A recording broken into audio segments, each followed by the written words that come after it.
Hello, everybody, and welcome to another edition of It's been a long day, guys. Welcome to the greatest show on Friday night, Cerebral Smack Talk. It's good old MF Michael Fletcher alongside Anthony Florio and Michael Bullock. We're awaiting Dee Dee Woodson. We hope she'll be here with us tonight. All right, guys. So we're just gonna dive right in. SmackDown Live once again from the Performance Center. And here we go. We started it off with the new Universal Champion, Braun Strowman. Cut the promo, was interrupted by Shinsuke Nakamura. And, well, they started talking about started to talk. And, we'll wait and see what happens. So, the promo was all right. It was interesting that he delivered it in his own way. It looks like Nakamura is calling his shot and is wanting to be the first challenger for the new Universal Champion. This is actually really good. I mean, this is something we've been waiting for a little while now. The Universal title being defended on SmackDown Live on a regular basis, not a part-time champion, but with an actual full-time champion. This was a decent segment. I really got nothing more to add. So, Anthony Floyo, I give it to you. Well, I'll tell you, MF, you're absolutely right. I mean, a good way to start the show here. I mean, it was expected, with our brand new Universal Champion Braun Strowman, and first time in a year that we've had the world champions on both brands as deserving individuals. Last year we had it with Kofi Kingston and Seth Rollins. Now we have it with Drew McIntyre and Braun Strowman. And yeah, I'll say it like this. It was not the best way to start it, to be honest with you. It was an underwhelming intro to the Strowman era. It was a lackluster promo segment made awkward by Nakamura's language barrier.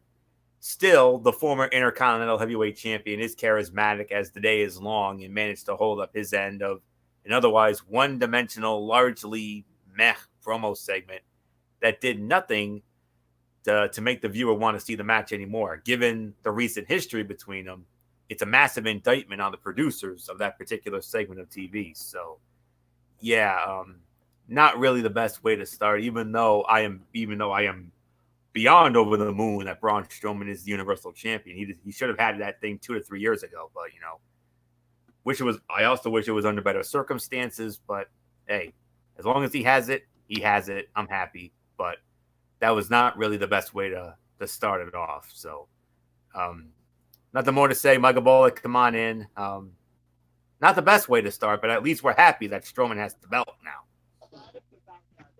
Yeah, I agree with you, Florio. I mean, I'm happy that Strowman's the champion, but as far as this goes, sorry, Fletch. I'm in the boat with Anthony Florio. I did not like this segment at all. I mean, not the best way to start off. The reign of Strowman as the Universal Champion. I mean, I wish they could have done more better, and I just think the whole Nakamura language barrier just made it even more stranger, to say the very least. But yeah, so happy that Strowman's the champion, but I just did not like this promo. Could have been better as far as I'm concerned. But just my opinion. Fletch, it's yours. Well, I mean, give Strowman an opportunity, guys. I mean, before we wish this one all the way. I mean, I know. Look, is Strowman great on the mic? Not really. I mean, mic work definitely needs to be done. However, he's a dominating, bona fide world champion. That's what we've been waiting for. We want a monster badass as the Universal Champion, and we got him. Braun Strowman was a guy that we've been begging the WWE to put the belt on the guy. But because of either backstage politics, bad attitude, just rubbing some guys the wrong way, and he never got the Universal title. Thank you, Roman Reigns, for stepping out of WrestleMania. And lo and behold, the belt is now on the Monster Among Men, much to the delight of everyone. And we all were excited that Braun got the belt, better than anybody else. So, whatever the case may be, that is what we got. All right, so with that said, we're going to move right along. Guys, we got ourselves a rematch from WrestleMania. Let me rephrase. The WWE Women's Tag Team titles were on the line tonight. This was highly profiled. It was the Kabuki Warriors, Asuka and Kairi Sane, and they're going up against the new champions, representing SmackDown, Nikki Cross and Alexa Bliss. It was once again Raw versus SmackDown. And just like WrestleMania, SmackDown wins again. Nikki Cross, Alexa Bliss successfully defend the titles. 12 minutes and 30 seconds was the time of the fall. Anthony Florio, it is yours. History was not made here tonight. The champions remain the champions. And that was the right call. I'll be honest with you. Even though I'm a Raw guy, it would have been nice to see the Kabukis get it back, but that would have been way too soon, and that would have been a major disservice if they had taken the belts off of Alexa and Nikki. So I'm going to give it a solid 3 stars for the effort. This was the fight of the night as far as the matches go. Now, the match was not as good as Mania, almost because of the commercial timeout that hurt the flow. The timing was spot on. Had the WrestleMania opener been this long without the commercial and wall-to-wall action, it would have been an even better match than it was. But as for this one, it was the typical post-WrestleMania rematch that we usually get out of these shows. It put Bliss and Cross over as resilient champions and announced to the viewing audience there's a new team atop the women's tag team division. And really, that's all it needed to do. So, fight of the night in terms of tonight's action, but it was not as good as the Mania bout. I thought the Mania bout was a smidgen better, if I'm going to be honest. So, but I'm going to give it a solid 3 stars. So, really nothing more to say here. Michael Bullock, come on in. Let's get your thoughts on this. Yeah, I agree with you. This wasn't as good as the match we saw at Mania, but I thought it was still a good, passable match. I'll give it 3 stars as well. And yeah, I mean, it was the right call here. I mean, it would have been too soon to take the titles off of Alexa Bliss and Nikki Cross after they just won it at WrestleMania. So yeah, so now that they got the Kabuki Warriors out of the way, I mean, now the question is who will be next in line to challenge the two of them for the women's tag team titles. Well, I mean, we did see backstage later on that Carmella and Dana Brooke were itching to get a shot at it. So, well, we'll just have to wait and see. So, Fletch, it's yours.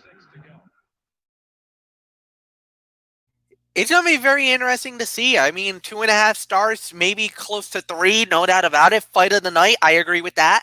At the end of the day, we're just going to have to wait and see what happens here. So, next up we had was, well, there was a couple of things. Heavy Machinery comes out. Tucker makes it to the stage. Well, this is after Sonya Deville and Dolph Ziggler came out to the broadcast booth asking for Mandy Rose. Well, unfortunately, Mandy is not at the PC tonight. No. She's hanging with her new man, Otis. And there was a photo up on the video board that pretty much told the whole story. These two are definitely in love, and they're enjoying their time together post WrestleMania with everything going on. So Tucker and Ziggler went at it again. A rematch from last week, and this time Dolph Ziggler once again gets the win, but clean victory tonight. 4 minutes and 20 seconds with a super kick, and then at the end, Sonya and Ziggler kind of got a little close together. So, I mean, this got very interesting. It looks like, obviously, unfortunately, Anthony, you were alluding to it during our WrestleMania recap that, we're waiting for the obligatory mixed tag fight to happen. It looks like they're planting the seeds now, but did anybody expect Ziggler and Deville getting closer almost in a romantic sense tonight? Because that was not in the cards. I did not think they were going to be all chummy all of a sudden. And you noticed that, Michael Bullock, we turn to you, especially after the match, how close they were getting. I was like, whoa. Was Ziggler trying to play Mandy for a sucker all along here? Well, I think it's tough to tell when it comes to that. I just think, in my honest opinion, I think the two are just bitter about what Mandy did and choosing Otis over Dolph Ziggler. Well, let's just say, too bad, you bunch of you two goofs, as far as I'm concerned. And yeah, if we get that mixed tag team match, I really hope Otis and Mandy teach these two ignorant pricks a lesson in what happens when you try to set up someone like Sonya Deville like the way they did. So I really got nothing more to say. I'm just giving it to you, Fletch. Yeah, I'll say it was about it. Look, the match was not bad. It was a good fight. Ziggler gets a big win back. Obviously they let Otis get the WrestleMania moment. He got the win. He got the girl. That was all great, and a lot of people were over the moon over that outcome at WrestleMania. Ziggler gets the win back, beating Tucker, getting momentum, which is good because Ziggler deserves it. But again, the dynamic of him and Sonya Deville is very interesting, and it's kind of got me thinking, whoa, look at how close they got, especially after tonight. Maybe it was just spur of the moment. Maybe I might be reading a little too much into this, but there was definitely something that I saw that almost made me think, wait a minute. They were getting that close, that fast. Think about everything that was leading into Valentine's, and then after the fact, maybe there was something underlining that we don't know about. Maybe there was another layer to this where maybe he was double dipping, playing with fire and desire at the same time. I mean, Ziggler has been known as a player, and I'm gonna be very, very careful with that word. But he has been linked to many women in WWE, and the list is pretty yay long for a number of reasons. So that's why I was thinking, was he trying to dip? When I mean double dip, meaning was he playing with Mandy, knowing that now she's gone, he's going with the other, going with Sonya. He had the fire. How could I say this? He had the desire first. Now he's gravitating towards the fire. Anthony Florio, maybe I might be reading a little too much into this, but it's all yours. Yes, you are. You're really reaching here, MF. You really are. I didn't really notice any sexual tension, any romantic tension between Ziggler and Sonya, but maybe, I don't know. But I, honest to goodness, did not even give that a thought. So, but maybe that's something you saw. I don't know, but something I might need to think about. Like we might need to keep a closer eye on. But I don't know. Something wasn't right there. You're wearing those rose-colored glasses, Dave Monsoon? Is that what you've been doing? No, I definitely was not wearing rose-colored glasses. Nope. Anyways, the dismayed heel who protests about being wronged when in fact he had been doing the wrong is a classic trope. That same heel, so closely removed from his comeuppance, shaking it off and leaving with his arm raised in victory, is too. But the show-off pulled off both excellently here. Was the match anything to write home about? Absolutely not. It was a 2-star effort. It was a one-sided affair until Ziggler luckily dodged and dropped Tucker just long enough to pick up the win.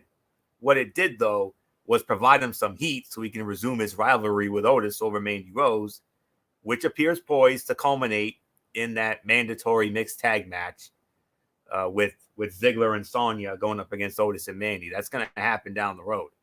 But that's really all there is to say on this. I mean, it was a 2-star match for the effort, so really nothing more to say. Let's move on, Monsoon. All right. Anyway, we're just going to move on. And, well, we had ourselves a big surprise on this one. It looks like Wesley Blake and Steve Coulter, the Forgotten Sons, have been called up and is now on SmackDown Live. Now, if you heard the news earlier today, the Revival, Wilder and Dawson got their immediate release, which means there is no competition clause in their contract. They don't have to wait 90 days. They can sign with any organization as of right now. They are free of their contracts. Immediate release means they can sign with AEW, they could sign with NWA, they can sign with New Japan, they could sign with AAA, they could sign with any organization in the world, and they would be implemented and instituted into their programs as soon as possible. So, we'll have to wait and see how that plays out. That's going to be very, very interesting. But the Forgotten Sons went up against the Lucha House Party, Gran Metalik, and Lince Dorado. And the Forgotten Sons made a, unforgettable debut with a big win for them. 4 minutes and 15 seconds. All right, I get it. It's a nice showcase fight.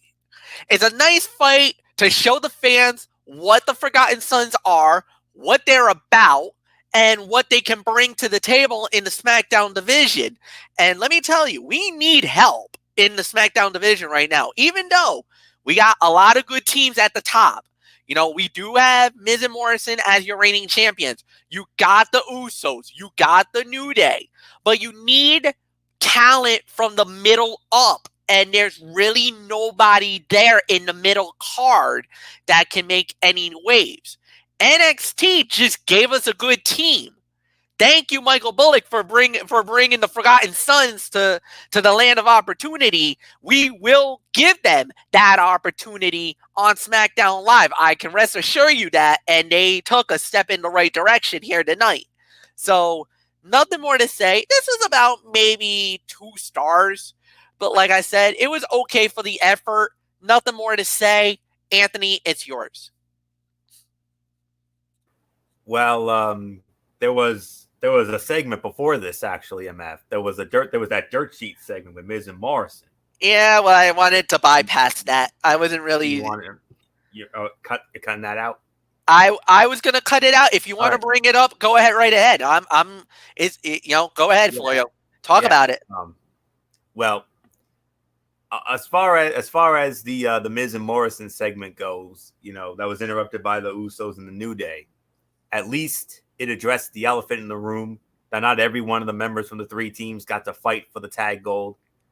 The outcome, a proposed three-way match, would seemingly set the stage for Miz to sneakily retain, but given the fact that the Usos planted the seeds for a breakup of the tag team, suggests that may not be quite the predictable outcome. Could Miz drop the titles and create a schism between him and Morrison? And while it would seem too early for that, Morrison probably deserves something more substantial to do, given his grand return has been mired in somewhat of mediocrity thanks to the tag team retreat. But next week, we're going to see the Miz versus Big E versus Jey Uso triple threat match with the SmackDown tag titles on the line. So pretty much the same as Mania, only it's not the ladder match. So we'll read into that what we will. But that'll be very interesting. Absolutely will. Now, as far as the Forgotten Sons, Steve Cutler, Wesley Blake, and of course Jackson Riker, formerly Gunner of TNA Impact, that we all remember. And what they did, they squashed the Lucha House Party. I mean, it's an NA, obviously. Now, Jackson Riker is a former Marine, and Steve Cutler is a current Marine. Yet here they were introduced to the main roster audience as heels battling the Lucha House Party. Why? Theirs is as easy a story to tell as there is, really putting over their commitment to their country and their desire to achieve greatness on the blue brand. Instead, they're another undefined heel tag team that looks destined to go on a run early, but it'll be interesting to see if they can maintain both their momentum in the interest of the creative team as the weeks go by. Hopefully they do. So we'll wait and see on that. I mean, you get the big call up. I mean, for us, it was Bianca Belair the other night on Raw. You got a big name tag team with the Forgotten Sons. And now, as far as the Revival goes, if I may get into that real quick, where I think they can end up, my initial gut was telling me AEW, but MF, you brought up a promotion that slipped my mind for a moment, but you brought it back in. What did the Revival always put over? They were whenever they would cut a promo, whether it was in NXT or Raw or SmackDown, they always put themselves over as an old school tag team. I think NWA would be a perfect fit. Yeah, they want to be old. They want to be an old school professional wrestling tag team. NWA, but for so long, I have heard their name linked to AEW, which would be a big shot in the arm for them. I mean, whoever gets them is going to get a big time shot. I mean, if they go to AEW, think about them with the likes of Omega and Hangman, or the Bucks, or Best Friends, or Private Party, or SCU. Those could be some banging matches. So think about that. But I also like if they do go to NWA, because NWA has created this old school 1980s style wrestling. Yeah. And not only that, but what if we see them possibly fight teams like the Rock and Roll Express? Oh, think about that. That would be something. The tough guys of the 2020 era against the team that revolutionized tag team wrestling in the 1980s. It would be a complete contrast of styles, but you want to talk about glorious professional wrestling. Yep. This might be a 5-star classic. Oh. It could. This could be the tag team fight of the year. If the Rock and Roll Express and the Revival, or whatever names they go by, because you don't know if they're going to go by the Revival going Probably into, not. most likely not, but that would be absolutely interesting. And I could see the Revival instantly become the NWA World Tag Team Champions. Instantly. Absolutely. If they sign with them. Absolutely. There is one other company that I didn't think about that will also be a perfect fit for them. What about Impact? No, not Impact. I don't think Impact would be good. I'm sorry. I just Yeah, don't. I don't think. Probably not. Probably not. Probably not. Probably not MF. But if by somehow they were to go to Impact, could you imagine them against the North? That would be awesome. Oh yeah. The other team I was wondering, the other company I thought of, and it was completely out of the realm, was Ring of Honor. Yeah, because the Briscoes right now are the reigning champions. Oh, and Florio, you've seen the Briscoes. You know what they're about. I do. This would be a Southern style throwdown. Be a man fight.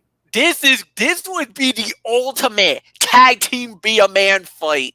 The Briscoes versus them. An MF special. Oh yeah. And then if you go to New Japan, the Gorillas of Destiny. Ooh. From the Bullet Club's Gorilla of Destiny. What if they show up and they want to throw? That would be absolutely insane. Ferrero would absolutely lose his shit if that fight goes down. So, I mean, there's a number of avenues that the Revival can go. Absolutely. And we are going to have to wait and see how this plays out, because I can't wait to find out. Whatever team gets them, it's going to be a major player in the tag team division. Wherever they go, they're going to become instant, and relevant too. Absolutely. So we'll put the bow on this before we go out of control here. But I'll say this though, to close it out.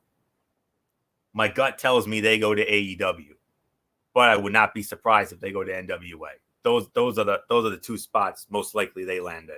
So, but as far as this is all concerned, it's a no rating obviously for this because it was a squash really, but hey, Forgotten Sons, congratulations guys, made main roster. I didn't think they were going to be on the main roster this soon, but I guess they saw something in them enough to promote them. So good for you guys. Hopefully you'll get some opportunities down the road. So maybe within a year or two, I could see them being future SmackDown Tag Team Champions because they never got a chance in NXT. So that's all there is to say on that. So Michael Bullock, you're one of your premier tag teams in NXT, the Forgotten Sons, now property of Friday Night SmackDown. How about it? Yeah, I mean, it's going to be interesting to see how they how well they'll be used on Friday Night SmackDown. So it's a good start for them, even though it was a squash match. But we'll see what the future brings for them on SmackDown. So yeah, there's really nothing more to say. Let's move on, Fletch. All right. And then the next thing we know, we had a promo segment with the still SmackDown Women's Champion Bayley along with Sasha Banks, interrupted by Tamina. Tamina basically threw a challenge out, and Bayley was like, you gotta fight Sasha. If you beat Sasha Banks, then you'll be the next in line for the SmackDown Women's title. Sasha looked at Bayley like, you did what to me? Now I gotta fight Tamina just to try to protect you? Oh, the seeds are being planted. You could tell Sasha ain't happy about this. Sasha is not happy. She's crying no joy here. And Bayley just unequivocally just threw Sasha right under the bus, man. Anthony Florio, I mean, I'm guessing this fight is set for next week. Tamina versus Bayley, Tamina versus Sasha Banks. And if Tamina wins, she gets a title shot. She's the next in line. She'll be the next number one contender for Bayley's women's title. Well, I'll be honest here. I'm going to call this the segment of the night. Not only did this introduce Tamina as the next possible challenger, thus freshening up the SmackDown women's title scene for the immediate future, but it also continued the slow burn to the eventual breakup of Bayley and Sasha, and an ensuing rivalry over the women's championship. Bayley, love her or hate her, I thought Bayley was superb here, acting as if her WrestleMania victory was her own doing before suddenly remembering the real reason she even still has the title was standing right next to her in the center of the ring. That overconfidence, that self-centeredness will ultimately cost her a friendship and earn her a beating on a major stage. Can you say SummerSlam as far as that major stage is concerned? I read an editorial today that about 5 bold predictions for WWE as we progress in 2020, and one of those bold predictions they made was that we will see Sasha and Bayley for the SmackDown Women's Championship in the SummerSlam. But the real bold prediction is they could see that show being the main event. Could you imagine Bayley and Sasha main eventing SummerSlam if, God forbid, this whole nightmare is over and we actually get to reconvene in an actual arena, which would be the TD Garden in Boston, Sasha's hometown? Monster pop coming your way, darling, if that's the case. We got to be there if that happens. We got to do something to get there now. If it happens, though. Still, there's ways away, and there's a lot of scenarios that needs to be breaking down. But right now, as you know, Money in the Bank just got scrapped. So we're going to have that in the PC possibly. Oh, yeah, no doubt about that. It's going to be in the PC, no doubt about it. They're going to be doing another mass round of tapings like they just did for Mania. So that's all there is to say on that. So really, that's really all there is to say on that. I would not be surprised if Tamina goes over. I think they're going to set up Tamina as Bayley's next challenger, and then we'll eventually get that slow burn to Bayley and Sasha, give it the time it needs to build. And if we can get it in Boston, if we can get this whole nightmare to end, which would be phenomenal, and we can somehow get there, I mean, that would be phenomenal. It'd be great. So, but that's wishful thinking at this point. So that's really all there is to say on that. So segment of the night for me. So Bullock, a quick thought from you on this. Yeah, I mean, like you said, I mean, a good promo here by both sides, and yeah, when Tamina said she wanted the shot at the title, and Bayley's like, all right, you got it, if you can beat Sasha Banks. And Sasha had that look of like, what the hell did you just do? Now you're throwing me to Tamina? Yeah, this is definitely the beginning of a slow process of the start of the breakup of Sasha and Bayley, because let's face it, Bayley's ego is so big, her ego needs its own zip code, if you get what I mean. So nothing more to say. Fletch, it's yours.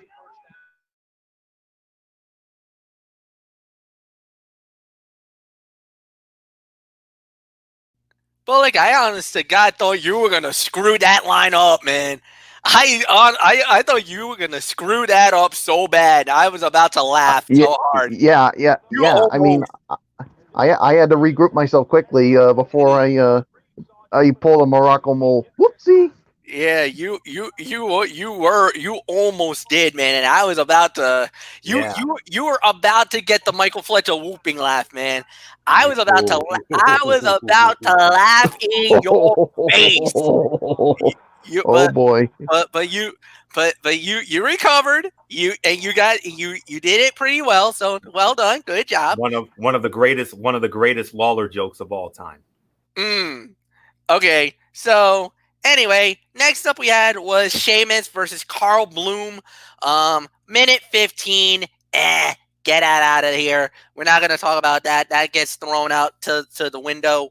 There was a nice little Jeff Hardy thing backstage, a nice little hype video for Jeff Hardy. Then there was a big thing that they were hyping for next week.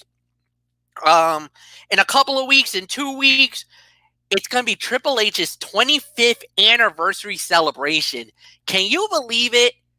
25 years of Hunter Hearst Helmsley, Triple H, the game.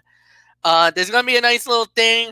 Of course, they did promote They did promote that next week Tamina versus Sasha Banks.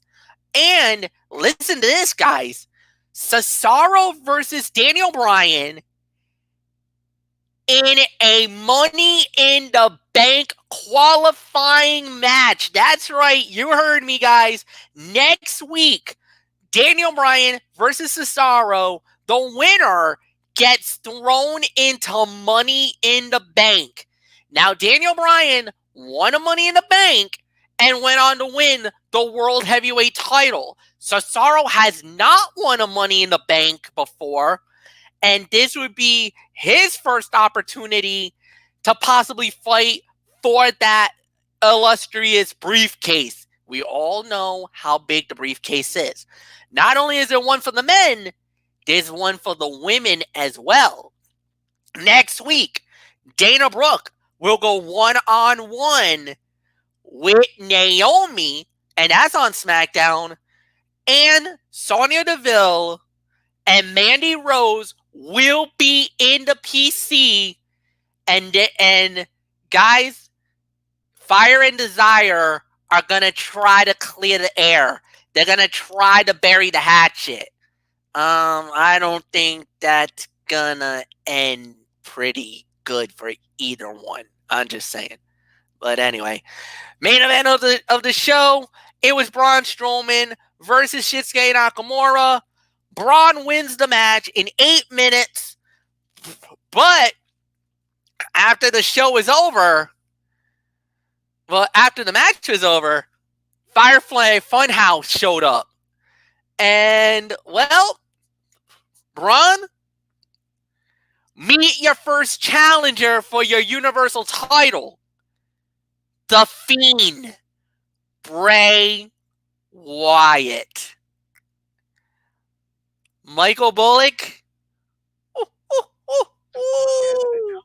The Fiend and Strowman. Wow. Well, let's just say, MF, it's the student versus the teacher, because remember, who was the one that brought Braun Strowman into WWE? It was Bray Wyatt. You're absolutely right. So Bray Wyatt, I mean, said, you know what? I made you. Now I'm going to have to destroy you. Well, not me, but the Fiend is going to have to destroy you. And, well, Strowman wasn't intimidated by the Firefly Funhouse Bray, and I'm pretty sure he ain't going to be intimidated by the Fiend whenever that match happens. And I think it's going to go down at Money in the Bank. But as far as the match goes, I'll give it about 2.5 stars for the effort. So there's nothing more to say. Fletcher, cheers. 2.5 stars, no doubt about it. I totally agree with your rating, Michael Bullock. This was a very good match. It gives Strowman what he needed. A nice strong win. A nice win to complement the fact that why he is the Universal Champion. But for Bray Wyatt to call his shot. But then again, I'm not surprised. Remember, there was talk that initially this was supposed to have been Wyatt versus Reigns at WrestleMania. But Goldberg wanted his way, said, I wanted it to be the champion. That's why Wyatt lost in Saudi Arabia. Not only, it was just because he lost. And WWE were not happy about it. The fans weren't happy about it. We were furious at WWE. Why would you bury the Fiend? Why would you bury him like this? You wanted him a dominating champion. What happened? What the heck? They gave us the olive branch. And they gave us the Fiend and John Cena. And not only did the Fiend get over on Cena, the way he did made Wyatt look so damn good. He's got a lot of momentum heading into this fight. I'm going to say it, guys. as much as I believe that Braun deserves to be the champion, there's only one true champion in WWE right now. And that's Bray Wyatt, the Fiend. He never should have lost the belt in Saudi Arabia. And I think we all can agree that. And Roman, I get it. Coronavirus, COVID-19, and there was a lot of stuff that was going on. And that's why he backed out. I think what they're going to do is that I think Wyatt gets the belt back, and they're going to rerun this all over again at SummerSlam.